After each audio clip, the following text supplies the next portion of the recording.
Oh, this was a juicy one, Spurs Nation. What's going on, Spurs Nation? This is your post-game show for the San Antonio Spurs this season. Your favorite home for Spurs Nation. That's right here on SpursTubeTv. This is After the Buzzer, where we put the game ball in your hands. Let me know what you feel about how you feel about this game tonight in the comments and in the live chat below. If you're watching this live, let me know right now. I'd love to hear what your thoughts are in this thrilling overtime loss. Yes, it's a loss against the Los Angeles Lakers. We're going to dive into it. If this is the first time that you've ever joined in After the Buzzer, welcome. We do a few things here on this show. First thing, we chant Go Spurs Go. We give out a game ball. Then we'll talk a couple big stats. We'll go over a glow spot. That's an area that's shined for the Spurs, right? In my eyes, right? And then a growth spot, a spot that we can continue to get better on. Go Spurs Go. Again, this is your home for San Antonio Spurs content right here on SpursTubeTv. So I appreciate you coming by. It's an honor and privilege to get behind the mic here and bring Spurs Nation, the international amigos of Spurs Nation, this post-game coverage. You know, we all just want to chant Go Spurs Go here. So we're going to go ahead and get into it, guys, and let's give out a game ball.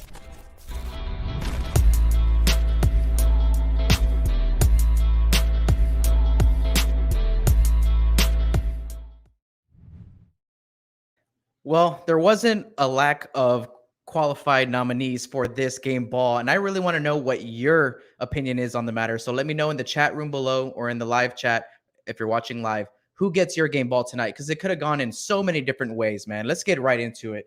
The qualifying nominees, obviously, you got to go with the guy who was able to kind of pull off his career high. There you go. Lower this down a little bit. He was able to pull off his career high tonight, man. And that's Jakob Poeltl. He's one of the nominees. Now I'm going to kind of go over my nominees before I dish out the actual game ball. Sorry, I just kind of like shrunk a little bit on my chair right now. But if we dive into the stats, man, Jakob Poeltl was the difference maker for me tonight. And, he finished with 38 minutes. It was good that he was able to stay in this game against the bigs that they had. We needed Jakob. Drew came out. He played good, but Jakob was the anchor, man, especially down the stretch. He finished with 27 points, man. That's a career high for Jakob Poeltl. 27 points, 14 rebounds, and 3 blocks. One hell of a night. We saw how important Jakob Poeltl was down the stretch, right? Finishing around the rim on another level. Jakob Poeltl has been able to dunk the ball with more tenacity. He's been able to finish around the rim better, right? We all kind of want him to dunk more than, do those little bunnies around the rim, but he's finishing them now and made a couple of big ones. He went to the line, made a big free throw down the stretch. Free throws are not really where we want Jakob to be, though, late in the game. Now, besides Jakob, in this game ball conversation, man, you got to give it to the anchor, man, of this organization, and that's DeJounte Murray. Again, second qualifying nominee for me in this game. Finished with a triple-double. Come on, man. Let's talk about his halftime stats, because he was doing work at the half point of this game. Finished with 6 rebounds and 13 points at halftime. Finished with 21 points, 12 rebounds, and 15 assists on the night for DeJounte Murray. Was doing it all, was hitting clutch buckets. Finished with 2 steals on the night. 2 steals, 2 blocks. Was just kind of all over the place for the San Antonio Spurs. Really kept our head above water for most of the night. Had a couple big 3-pointers. Was 2 for 4, 50% from the 3-point line that DeJounte Murray was. Played 40 minutes tonight, right? So those were like my 2 big stones, right there in the starting unit. Those 2 guys, man, we would not have been where we were at the end of the game without Jakob Poeltl and without DeJounte Murray, right? So, I mean, there was a couple other guys that maybe weren't that impactful the entire game, like the way those 2 guys were, but that were huge in moments. And, Lonnie Walker the fourth is one of those guys who deserves to be in this conversation with this game ball, with that third quarter he had. And it wasn't just about, the 3 threes that he hit in the third quarter and finishing with 21 points. And he kind of had one of those big moments that, Spurs Nation has been waiting to see from Lonnie Walker ever since that Houston game. We've been waiting to see him kind of dominate, kind of just take over a game and dominate it. And he kind of did that in that third quarter.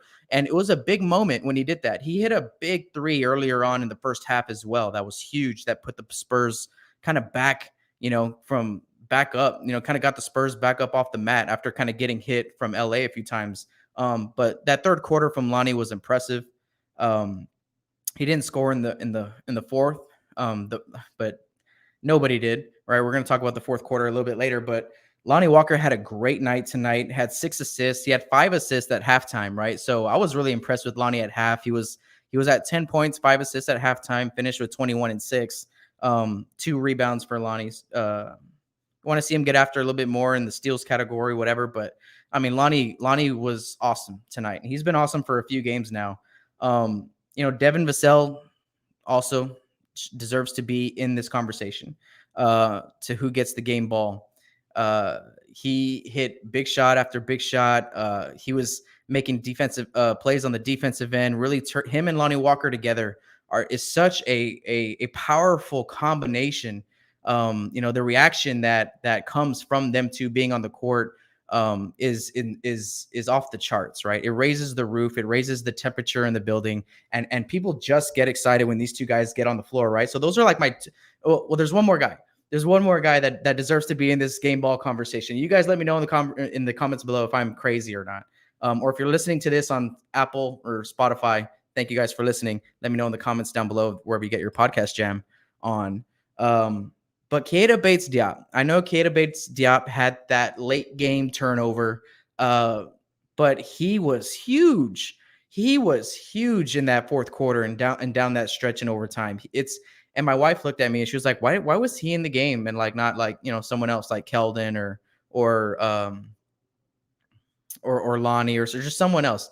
I go, "Well, babe, his defense, man. He was covering so much ground with that wingspan that it was we couldn't remove that from the lineup down the stretch because he was able to recover from the help side and help out Jakob and just kind of get deflections on the ball. I mean, you saw him get those late game tips, right? Like Keita, he hit that late game 3 as well. So Keita Bates-Diop was huge tonight, and it just kind of breaks my heart right now for the San Antonio Spurs. I know they're in that locker room right now, and I know that they're beating themselves up, and I know it's a hard pill to swallow going down 1-3 in the beginning of this season. But there's some grow and glow spots from this game, just like there has been in the previous two.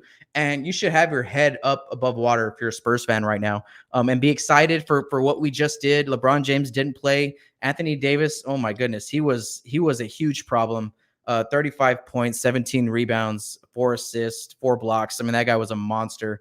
And it was him and Russell Westbrook, late down the stretch that kind of put the coffin in the game. But if I'm going to dish out this game ball to either Jakob, Murray, Lonnie Walker, Keita Bates-Diop, I think the one that has to take it tonight, guys, is I'm going to give it to DeJounte Murray. Because, he gave it to you in doses, a little bit in the first, a little bit in the second. And when he came in the third quarter, he was huge. To kind of building that run that we were able to make in the third quarter. And unfortunately laid down in the fourth quarter and in overtime, we didn't really kind of see him show up. But I want to give DeJounte Murray a lot of credit for controlling this game. I felt like he had his handprints on this game from beginning to end. When the ball was in his hands, you felt confident. You felt that he was going to do the right thing, make the right play or hit that shot. He was money tonight, man. Again, where am I? He's 9 for 24, 2 for 4 from the 3-point line, man. So DeJounte Murray's going to get the game ball tonight. He kind of had the whole thing on lock, I think, for the most part while he was in there.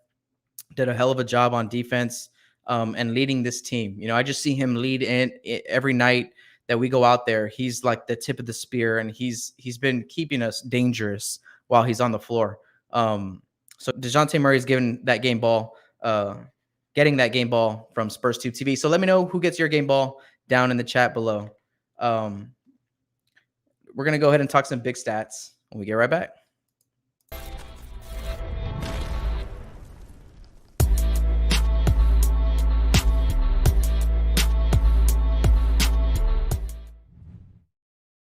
So there were so many stats to choose from tonight. I mean, we kind of went over a few of the headline stats. That's Jakob Poeltl's career night, DeJounte Murray's triple-double. But there was, in this loss, I'm going to kind of harp on some of the things I felt that hurt us a little bit. In the beginning of that fourth quarter, first thing that we kind of did wrong in that fourth quarter was give up a 12-point lead in about 3 minutes, right? We felt really high, really good. going into the fourth quarter, thinking, we got this one, we got a lead, we just got to keep this lead a little bit, and they just came and took it right away from us. And then it was a battle, at that point, every single possession down the rest of the way of that fourth quarter. But that was a huge stat. I would like to see us hold on to a lead like that for a little bit longer. But scoring in general in the fourth quarter was impossible. Okay, so earlier on in the game, it was very hard to score, right? They're huge. We can get into the paint, but once we got there, it was difficult, right? We had to measure up against DeAndre Jordan, Anthony Davis at the same time, right? And then you get Dwight Howard off the bench and Melo, right? So they're big, right? And I thought we kind of did good in the rebounds category. We ended up, I think, only losing. We were tied, I think, at the end of the third quarter. We ended up losing the rebounding battle by only 4 rebounds. I mean, when you consider the size that they have on that team to the size that we have on our team, that's a tip of the hat to all the guards that are getting in there and getting after it on the rebounding category, right? So guys like Murray with 12 rebounds, guys like Keldon Johnson with 4, Derek White with 5, Cato with 7. Everyone kind of just chipped in. Vassell with 5 rebounds, right? Or 7 rebounds. So everyone kind of picked it up by committee. Drew Eubanks finished with 4 rebounds as well. So we kind of held our own against the bigs in the rebounding stat. That big team of the Lakers. We did all right in that stat category. For the third quarter, I'm gonna go over this stat really quick. In the third quarter, we blew them out in the assist category. That was our best quarter. I don't know if you guys would agree with me or not, but in that third quarter, we were really able to kind of pull away from them. And we're kind of looking a little bit more of what we've seen in the past few games, and we dominated them. We dominated the Lakers in the assist category in the third quarter. It was like 9-3, right, in the third quarter. So we ended up finishing with 33 assists, right? 33 assists to their 20. So, I mean, we definitely moved the ball a lot more than they did, and we hit a lot of open shots too. It was kind of in that second and third quarter, man, where we just kind of caught fire.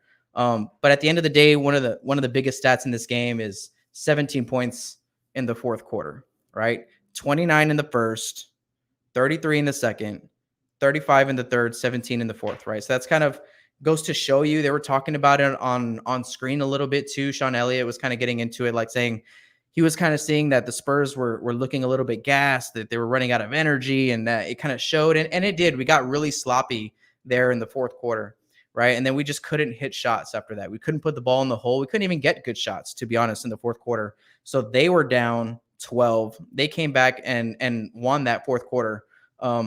And tied it up to go to overtime where again, we only scored 7 points to their 11, right? So you can tell that the bottom fell out right there in the fourth quarter. You can tell our guys look gassed. DeJounte Murray's shot started falling a little bit short, right? So we weren't really able to do what we were doing all game, right? So that's one of the bigger stats for me in the game too. Is just that, it's kind of like a positive, man. We were like having the best 3 quarters so far that I've seen this season, like first through third. Like we were putting together a complete competitive game, but in that fourth quarter, man, it just kind of fell away from us, right?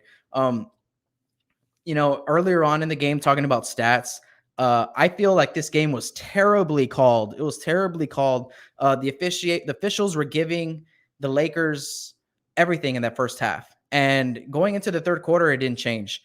The officials, it was more about the calls that they didn't make. It was more about the calls that they didn't make for the Spurs that were just really Laker friendly. This was a really Laker friendly officiating crew. Pop even got teed up in the third quarter once they did not call that foul on Keldon Johnson. How do you not call that foul on Keldon Johnson? Russell Westbrook straight up pulls him down, drags him down by his arm. Keldon Johnson's feet are in the air, and it's a no call. And then they come down the next play and give like a little touch call to Anthony Davis, right? So the refs were really inconsistent for 3 quarters, the first 3 quarters, even in the beginning of the fourth, right? I have it written here, man, these refs in the fourth quarter, I was like, the lack of calls continue. There were so many chances for the Spurs to get right. Like in the fourth quarter where the Lakers were coming back from that 12-point deficit that they were in. The Spurs had all the opportunity here to kind of go on some runs. And these refs it was lopsided. It was lopsided for 3 quarters. For like there was like a 10 call split differential between the two teams, right? They had only called like 9 fouls on the Lakers while they had called like 15 or 17 on the Spurs going into halftime. And then that continued in the third quarter. And then for about 2 or 3 minutes there in the fourth quarter, you guys were with me if you watched this game, or if not, I'm letting you know now. In the fourth quarter, there was like a 2-minute stretch where the Spurs called like 5 calls in a row for the Spurs in one possession, and we didn't even get a bucket out of that situation, right? We got this call, that call. I don't even think we scored. Once we got like 2 or 3 calls, we got in the bonus, all that stuff. So to me, it was like the refs were all game long just favoring the Lakers, giving them all the calls, not giving us any calls on them, right? It was just it was too obvious. It was so obvious. And I'm never one to question officials, because officials don't win or lose games for you. They don't. Do they affect the game? Yes. But as a player, you can't even react. You got to stay focused. How many times have we seen that out of Tim Duncan, Manu, and Tony, right? Like they might give you the look, like the Tony look or the Timmy look or the Manu look. You know what I mean? So, but they keep playing, right? And so we kind of got to do a better job of that too. But the reason why I'm talking about this in the big stat category here is because for about 80% of this game, the foul count was completely lopsided, right? And then the refs give us like 4 or 5. I'm telling you, like 4 or 5 quick calls down the stretch, and then it kind of balanced out there. I think they finished with, I think it was close. It was 20. We ended up only with 1 more foul than they did. It was 21-22. But I'm telling you, for the whole game, it was all Lakers. It was for the refs, man. It was all Lakers. Pop got a tee, right? Pop got teed up. It was one of those games where he just kept telling the official over and over again, that was terrible, or that was terrible, or you blew that one, or you didn't see the foul there. There were so many times where we went to the rim and Jakob got fouled. And there was this, you know what? I'm gonna talk about Jakob here in a second, man, because he had that monster dunk, and it was kind of like an answer to the refs. Like, you're gonna call this? Like, Jakob went straight at the rim and dunked it on these fools and got fouled. And it was even a late call. It's like they didn't even want to call it. The refs didn't even want to call that foul on Jakob on that late game dunk, if you know which one I'm talking about, that N1. So, you know, it was just kind of too obvious for me, man, that the Lakers were a little bit, you know, favored by the refs in tonight's game, right? So those were a couple big stats. If I go through it, I wanted to keep track of our steal count, right? We ended up having 10 steals to their 8. So we still, you know, beat them in that category. That's good to see. I would like to see a little bit more forced out of there. Unfortunately, we had 2 more turnovers than they did, 15-13 in the turnover category. Points in the paint, they beat us by 8. So, you know, they were up about 10-15 almost the whole game. So it ended up being 8, right? We ended up getting a couple points down there and down low, down there at the end of the fourth quarter. So 64-72 points in the paint, right? We lost that one.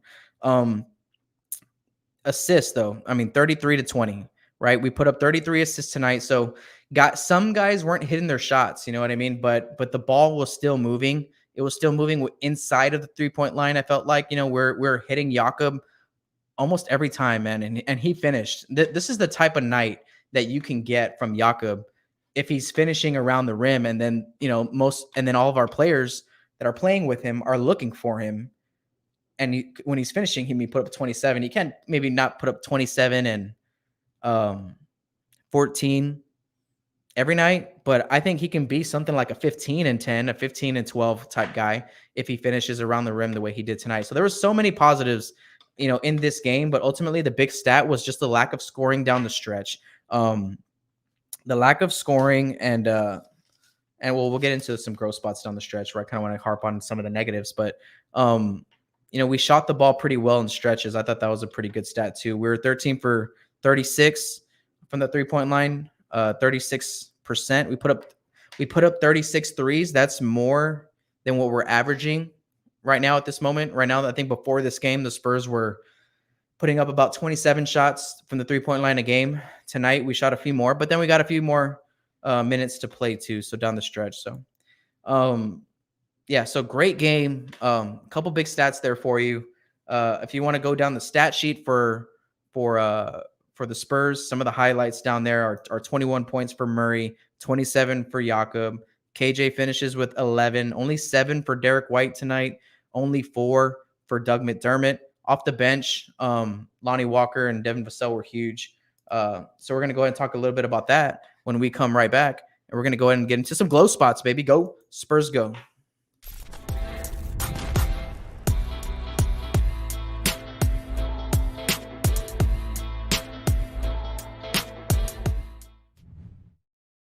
All right, thank you guys. If you have just joined us, this is After the Buzzer. This is your San Antonio Spurs post-game show to watch throughout this whole season. And if you want to get your video content jam on, subscribe to SpursTubeTv on YouTube. Thank you so much for all that support. Appreciate you guys. So we're talking about glow spots right now. So let me know in the comments or in the live chat what your glow spot was for this game, right? I mean, there were plenty, right? Almost for 80% of this game, it was just a battle where we were seeing our guys hit after hit, going down to the mat, coming up strong. If it was getting, overcoming the bad officiating from the refs, it was overcoming the size that the Lakers were trying to get at us, or just, we're just missing a couple shots here and there. We kept fighting, kept pushing. I don't think the defense ever really lacked in energy. There was a couple of times there where Pop called timeouts, like quick timeouts, right, to kind of adjust some things, but we bounced back, right? So one of my big growth spots, though, for tonight, as I kind of go through my notes, one, I love Drew Eubanks and Keita Bates-Diop coming off the bench together to battle the size that the Lakers gave us, right? That's not really something that we'd seen before. That's a little bit new. And the good thing about that is I think it worked out great. I think once Drew Eubanks shot that three-pointer and it was way off, right, and didn't even hit the rim, he kind of maybe lost a little bit off of that. I don't think they checked him back in the game except for maybe at the end of the third quarter. After that, missed three. He missed a three and then gave up a 3-pointer and then turned it over, something like that. But then he ended up making like a long football pass full court to DeJounte Murray. So that kind of made up for it for Drew Eubanks.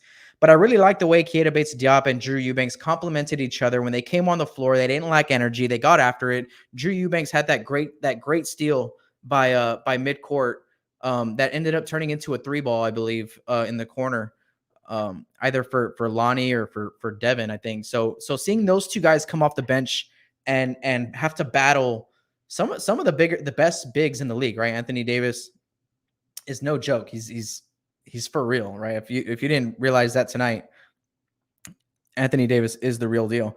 In the second quarter, though, it was just kind of like the beginning of what we're about to see. But Lonnie Walker and Devin Vassell combined for 21 points in the first half.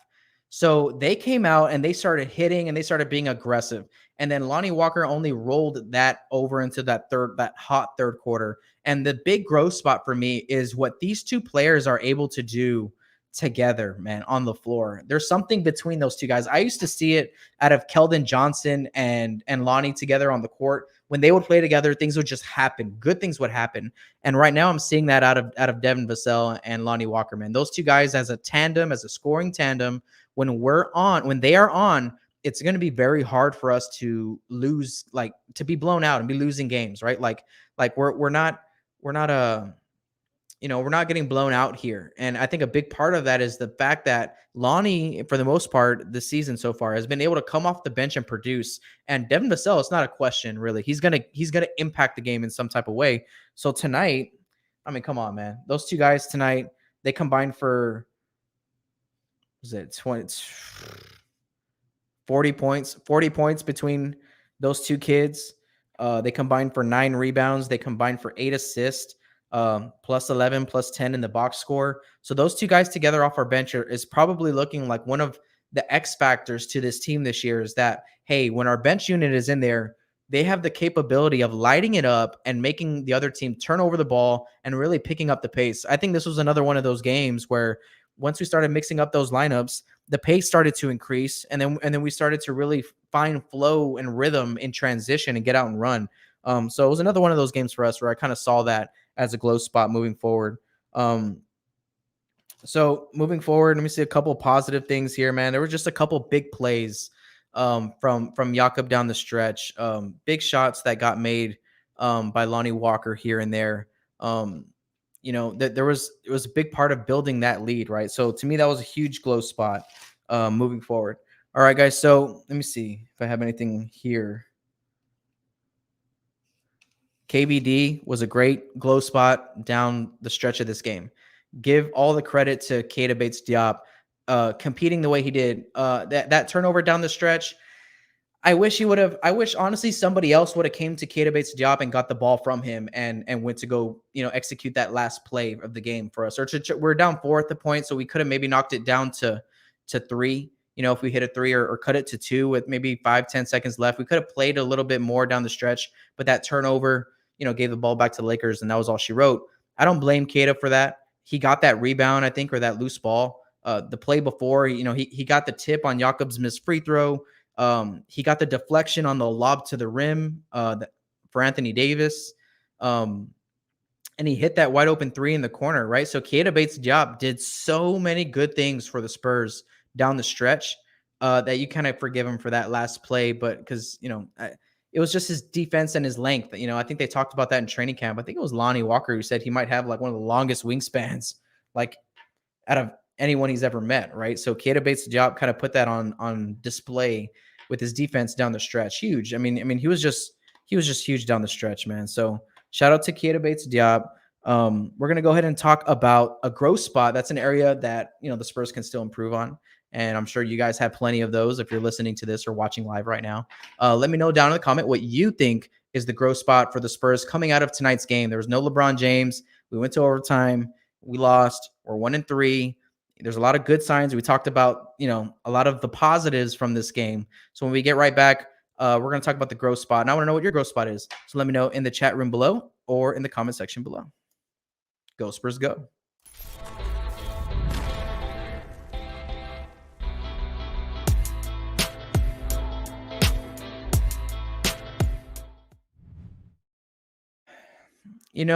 One play or one error doesn't really cost you a game. But there's those plays down the stretch that you wish you can just get back, right? And I think for DeJounte Murray, it's those 2 free throws down the stretch. Derek White makes an unbelievable play and is able to turn that second miss into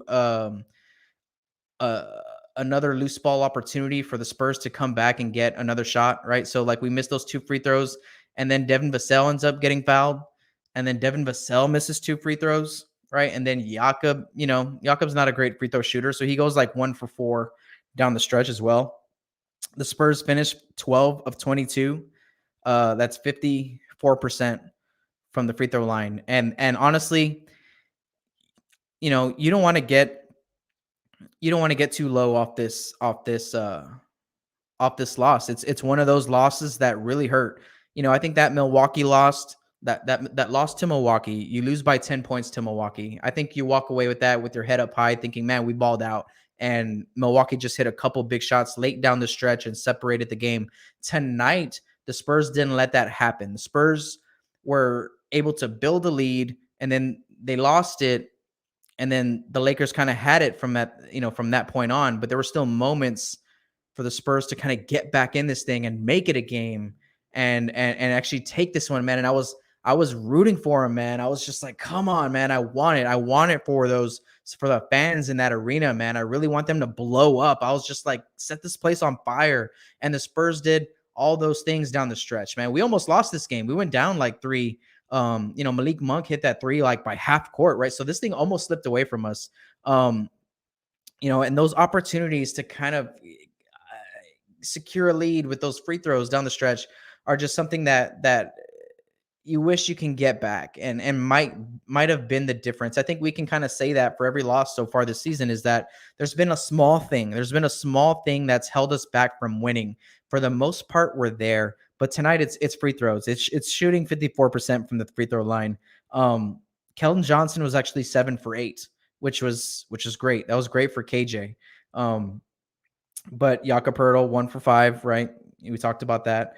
Derek White 1 for 6. That is not good at all for a guy who's supposed to be knocking those down as your point guard, right? Shooting guard type guy. Murray was 2 for 4. So Murray, right? 2 for 4. Those 2 that he missed were kind of to clinch the game, if you will, right? To really put the Lakers on their heels with minimal time left down the stretch. Missed a couple of big ones there that I'm pretty sure he wishes he can get back. Devin Vassell was able to get to the free throw line 9 times tonight, but he only hit 5, right? So he was 5 for 9. 2 of those were huge at the end of the fourth quarter. Lonnie Walker was 5 for 7, not too bad. Eubanks 0 for 1. Keita Bates-Diop Oh for sorry, Eubanks was 1 for 1. Sorry, 1 for 1 from the free throw line. And that's about it. Wait, Murray was 1 for 4. Sorry, I was reading the wrong column here. Murray is 1 for 4 from the free throw line. And Derek White didn't go 1 for 6. I take that back. I'm sorry. That was his 3-point count. He didn't shoot any free throws tonight. And that's kind of, I wanted to talk about Derek White a little bit in this growth spot as well. Not that, he had 7 points, but this free throw line count, it's not that he wasn't being aggressive, because he was, right? Derek White's always being aggressive, but that kind of goes to the fact that I think those refs weren't giving him anything. Those refs were not giving Derek White anything tonight. And it was obvious, man. And that's one of those things. I think that kind of stunted Derek White's night as well. He was able to get 6 assists. That's good. 5 rebounds. So he was still able to get a steal, a block as well. He was able to impact the game, but we needed him a little bit more in the scoring column tonight. And speaking of guys that we needed in the scoring column tonight, that's Doug McDermott. That's 2 games this season where Dougie kind of lays an egg, right? The difference between this game and Denver was that the Spurs actually sat him. Pop actually sat him and rolled with KBD, right? And Lonnie and Vassell, right? He was like, you know what? Doug McDermott, 2 for 8 from the field, 0 for 4 from the 3-point line. Bryn Forbes plays 3 minutes, goes 0 for 1, 0 for 2 from the field, right? So it's just, we didn't have any help there from our 3-point specialists, if you will, right? Doug McDermott comes off from having a great night, hitting 7 threes, his career high, to not hitting any, so there's going to be that sporadic gap between shooters, right? All season long. Some nights they have nights like tonight, some nights they're on fire, right? So tonight, Doug McDermott not hitting any threes hurt us. Keldon Johnson was 0 for 3 from the 3-point line as well. Again, Derek White 1 for 6, Murray 2 for 4. So our starting unit didn't shoot the ball well at all, right? And Lonnie Walker and Devin Vassell combined for 10 threes. Okay, so Lonnie Walker and Devin Vassell combined for 30 points from the 3-point line, 40 points for the game, but 30 of those were from the 3-point line, right? So the rest of the team struggled. They didn't from the free throw line, right? So that's a growth spot for me too. And honestly, it was just the fourth quarter being gassed. That kind of showed like, okay, this team is a little bit tired. We kept the rotations a little bit short, right? Like Bryn Forbes checked in only for 3 minutes and he wasn't cutting it. So they sat him. Drew Eubanks only played 12 minutes, made a couple errors here. And I thought he played good for the most part, but made a couple errors and then they sat him, right? And then Doug McDermott only played 17 minutes, right? So it was more about Keita Bates-Diop and what he was able to do on the defensive end that kind of put him, in the game over guys like McDermott and Forbes off the bench, right? I mean, Thaddeus Young played 3 minutes as well. The Thaddeus Young at the 5 thing is very interesting to me. I don't know what the Spurs are doing with Thaddeus Young. Why they're not playing him at the 4.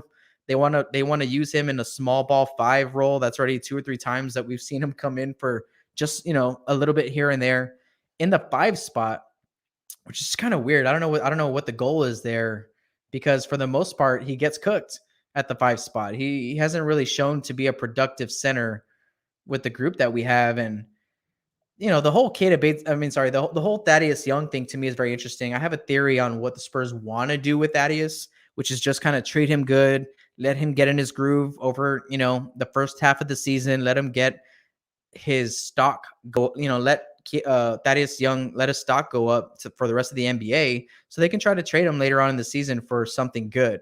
And right now, the way we're using him, he doesn't look all that valuable at all, right? I think so far. So not that he's not, it's just that, I don't know what the deal is with him at the 5 spot sometimes. So he got cooked by Jokic the other night. Dwight Howard took advantage of him a little bit tonight too as well. So that's another like growth spot that I'm just not quite sure the Spurs are doing there. But I think eventually guys like Jock Landale and Zach Collins are going to end up taking those few minutes away from Thaddeus Young, but that'll just happen in time, right? So, at the end of the day, guys, this this was a great game, great, exciting game. They've all been great games, man. I mean, we have had so much energy, so much fun playing basketball. And this is a great moment for, I think, for the Spurs. Now it's a tough one to swallow. This is a tough pill to swallow, but let me break down something for you right now. Okay. So we are 1-3. The Bulls are 4-0. Let me just compare these kind of two scenarios. The Bulls are 4-0 against Detroit without Cade Cunningham, against New Orleans without Zion Williams. They played who did they play the other night? Toronto without Pascal Siakam, right? So they're playing all these teams without their main guy. Toronto's 4-0. Right now it's too early to worry about records. Now, if you want to go back to my channel and check out a schedule breakdown, I did a schedule series during the offseason. I talked about this. This is nothing new if you've been watching my channel. Go check out that video, check the uploads, and go ahead and in my channel, and just go ahead and look for the series. Right, I'll find that for you guys, and I'll try to make a playlist for you. But we're gonna play against a lot of tough teams early, and when I was making that series, I kept harping on the fact that that's actually a positive. That's a big positive. It's great to be checked earlier in the season by the best in the league. I've always said that. I've always said when you're making your schedule, you want to go up against the best in the league. You want to measure yourself. You don't want to play against the Washingtons. Like what. I mean, no offense to Chicago. I think they're great. Shout out to DeMar DeRozan, right? But they're not playing against the best in the league, their peers, where they want to be, the top of the Eastern Conference. They're not doing that. We are. We are playing against Denver. We're playing against Milwaukee, right? We're playing against the Lakers, right? So if you want to look at those three losses, guys, in those three losses against the reigning MVP in Nikola Jokic, and the defending champs in Milwaukee Bucks, the star-studded, veteran-heavy, glamorous, they get all the calls from the Lakers from the refs every single night. Lakers. You combine those three losses, and it's only 20 points. It's only 20 points. So that's like 6.55 points per game that we're averaging losing by against some of the best teams, or considered the best teams in the league. If you want to go look at the ESPN power rankings, I'm pretty sure you're going to find Denver up there. You're going to find Milwaukee up there, and you're going to find the Lakers up there. And I'll tell you what, even though they didn't have LeBron James tonight, my wife asked me, hey, do you think like this would even be a game if LeBron was in? And I said, well, yes. Now, I don't know if we would have a 12-point lead in the third quarter because LeBron changes the game, right? It's just a different game. But I'm pretty sure that we would still be in this game 4 points down, 6 points down, trying to get that lead back, like we were for most of this game, no matter who we play, because there's something that about what we do that transfers over to, from game to game so far that we've seen on the road and at home, is that we're bringing that energy, and it travels on the home and it travels on the road. So feel good about what we accomplished tonight, the fight that we showed, the heart that we showed, the improvement from Jakob, from DeJounte Murray. Man, DeJounte Murray just really stepped up. The lights were bright tonight because it was the Lakers that we played, and people stepped up. Devin Vassell stepped up. Lonnie Walker stepped up. Keita Bates-Diop stepped up. Jakob Poeltl goes for his career high. It was a great night, to be honest, man. That's such a tough one to swallow, but we can swallow it, guys, because look, we got Dallas in 2 days, and we're going to do another one of these post-game shows against Dallas, right? So make sure that you subscribe to the channel and hit that notification bell so you know when we go live on this channel. And on Thursday, we're going to have the guys from SSPN in the house with me so we can talk about the matchup against Luka Doncic and where we, kind of fare against our rivals against the Dallas Mavericks, right? So that's going to be a lot of fun. So we don't have time to kind of, we'll let this one hurt for tonight. I think just like the players will, Spurs Nation are going to put their head on the pillow tonight. A little tears going to run down their cheek because we really, really wanted this one. But then when tomorrow morning comes, it's a new dawn, it's a new day, it's time to get back to work, and it's time to build. The thing is, and I kept talking about this in that schedule breakdown that I have on my channel, is that there's so much opportunity for growth. Don't look at a tough schedule as, oh my God, man, we're gonna go, 4-15, or 5-15 in the first 20 games. That's a possibility with the schedule that we have in these first 20 games. It kind of gets easier in the middle. The schedule for us, I think, is easy in the middle. It's kind of bookends a little bit hard, and it finishes a little bit hard as well. But there is so much opportunity for this team to grow. And I would say we've done that every night. We've grown against Orlando. We beat a team that we should feel good about that. That hasn't been the case for the past 2 or 3 years. Cleveland, Washington, Orlando. It doesn't matter. Sacramento, they come into our home and for the past 3 years and they would beat us, right? Well, that didn't happen with Orlando. We go up to Denver, give them all they can handle. Milwaukee, give them all they can handle. The Lakers, same thing tonight. Gave them all they can handle. Went to overtime with them tonight. So that was so much fun. It was a great game, man. I wanted it for those fans, man. I wanted it for Spurs Nation, man. I was like, we need this. I was like, we need to be put on this like stage, right? Where like, oh, LeBron didn't play, but the Spurs did beat the Lakers, right? So it's like, oh, the Spurs. I think anyone who watched this game, if there's like a national eye on the Lakers and they saw them play the Spurs tonight, I don't think that person who saw that game can go to bed tonight thinking, man, the Spurs suck. There's no way that anyone who watched this game is going to sleep and thinking the Spurs are going to be one of the bottom teams in the league. That's another good thing from tonight too. I know it's a loss, and they talked about this against Milwaukee, how like, would you consider this a moral victory for the team? And Derek White's like, no, not really, because those don't count, right? Moral victories don't count in the win column.